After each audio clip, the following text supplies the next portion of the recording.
Allah itu ada di mana-mana.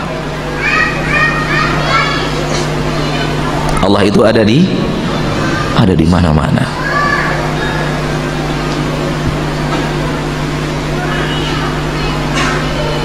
Ini batil. Karena para sahabat tidak memahami akidah yang seperti ini. Bahkan jauh sebelum sahabat, Rasul bahkan tidak memahaminya.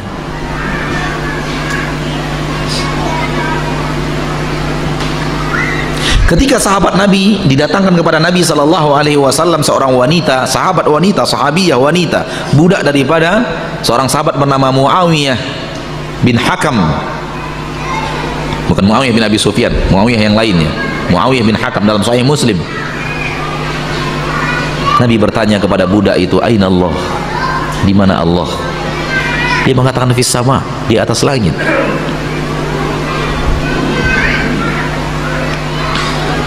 Abu Bakar radhiyallahu anhu, begitu Rasul kita SAW meninggal dunia dan berkhutbah di masjid, Abu Bakar mengatakan, Man kana ya'budu Muhammadan fa inna Muhammadan qad mat. Barang siapa di antara kalian yang beribadah menyembah Muhammad, maka Muhammad telah wafat. Wa man kana minkum ya'budullah. Barang siapa di antara kalian yang beribadah kepada Allah, fa innallaha hayyun fis sama'i la yamut. Karena Allah itu hidup di langit dan tidak akan pernah untuk meninggal selama-lamanya. Abu Bakar, Umar, pemimpin umat Islam, dan tidak ada seorang pun sahabat yang berada di masjid yang jumlahnya ribuan itu yang protes. Apa kata Anda fis sama? Enggak, Allah di mana-mana. Salah ini Abu Bakar.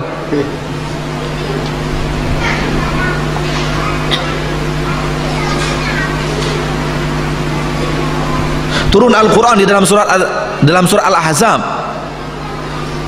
Summa zawwajnakaha likai la yakuna 'alal mu'minina harajun fi azwaji adiyaihim idza qada minhunna watara. Kemudian kami nikahkan engkau dengan Zainab, wahai Rasul, anak daripada mantan istri daripada bekas anak angkatmu, yaitu Zaid. Kami nikahkan engkau dengan Zainab.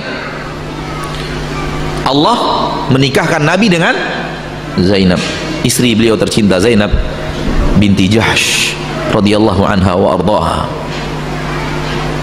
Apa kata Zainab kepada istri-istri Nabi yang lainnya? Zawajakunna ahlukunna. Yang menikahkan kalian adalah wali-wali kalian, ayah kalian, abang kalian. Wa zawwajani Allahu min fawqi sab'i samawat. Yang menikahkan aku adalah Allah dari atas langit yang ketujuh.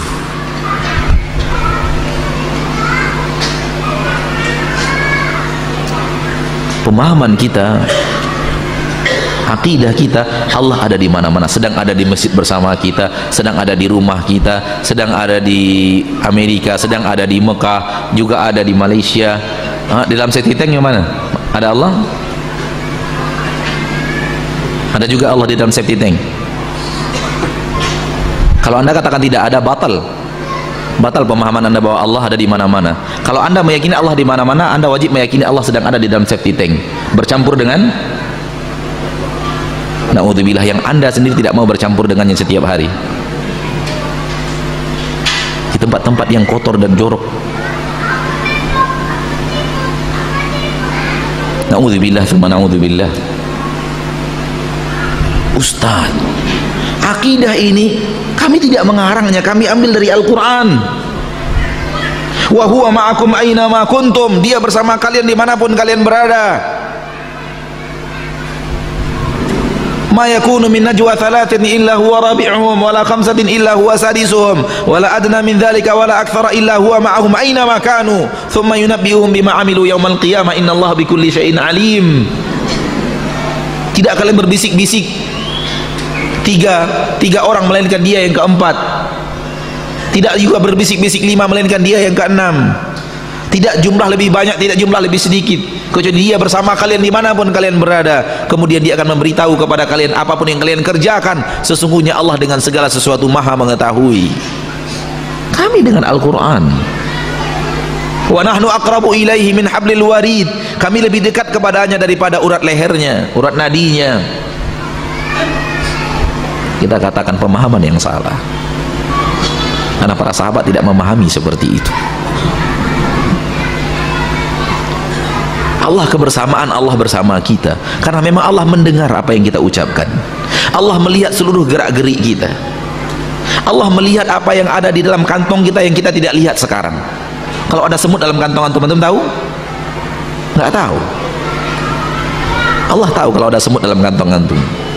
Saking tahu detailnya apa yang Allah tahu. Allah mendengar seluruh suara kita, bahkan suara kita sendiri yang kita tidak dengar, Allah dengar.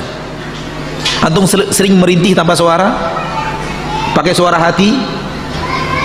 Apakah antum bisa mendengar rintihan suara hati itu? Allah mendengarnya dari atas langit yang ketujuh, dari atas arsy. Ini maksud kebersamaan Allah bersama makhluknya.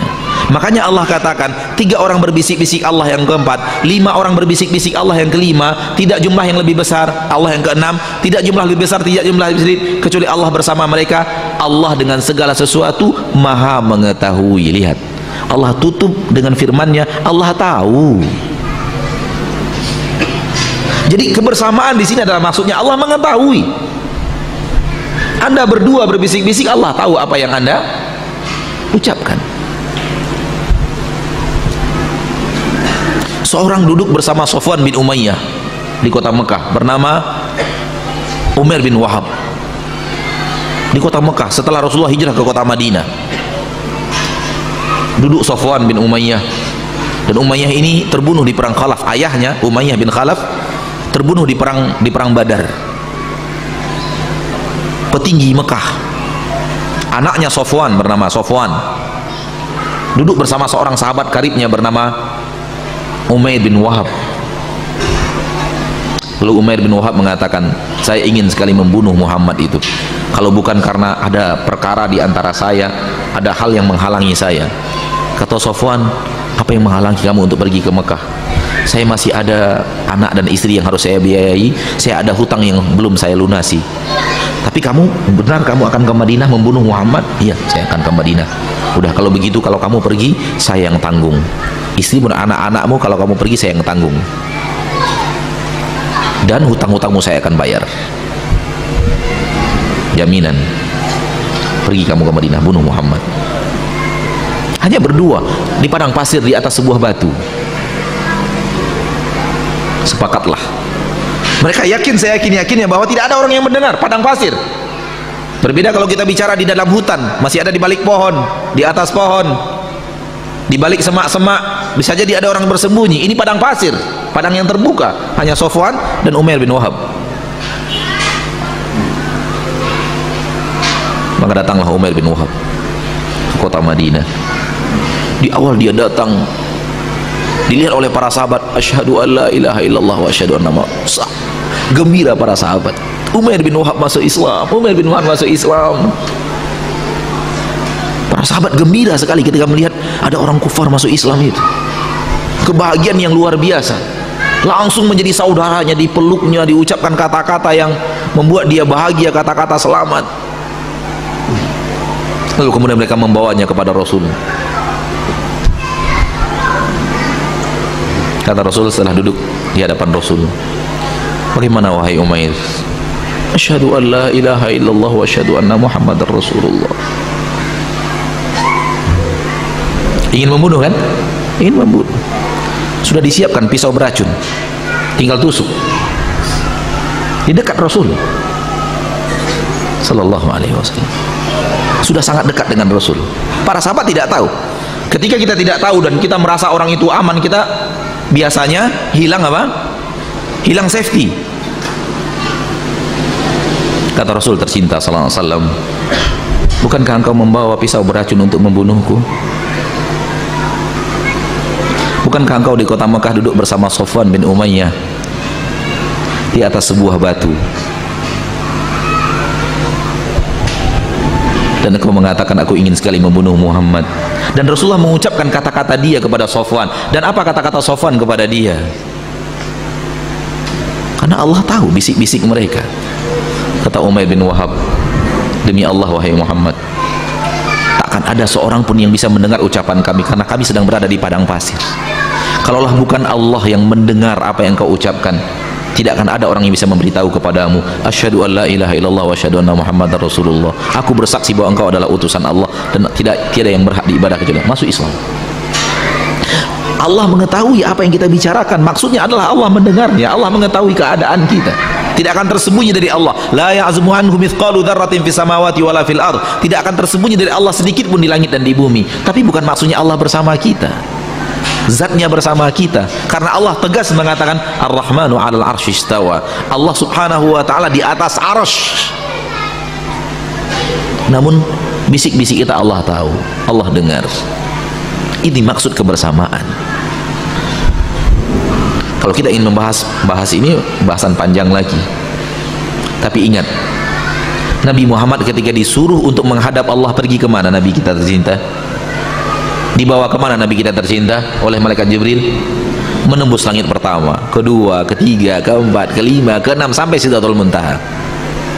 Kenapa harus dibawa ke sana? Ingat ketika Fir'aun ingin mencari Tuhannya Musa, apa yang dia lakukan?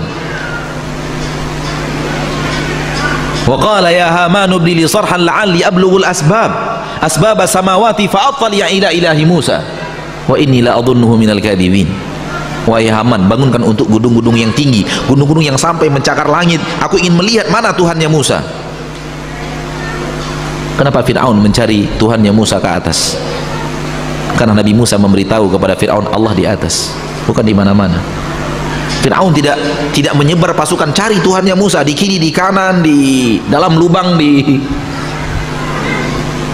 bangun ke atas. Aku ingin melihat Tuhannya Musa mana. Saya yakin Musa ini berbohong, kata Fir'aun. Dibangun ke atas. Subhanallah. Jadi hati-hati ma'asyiral muslimin.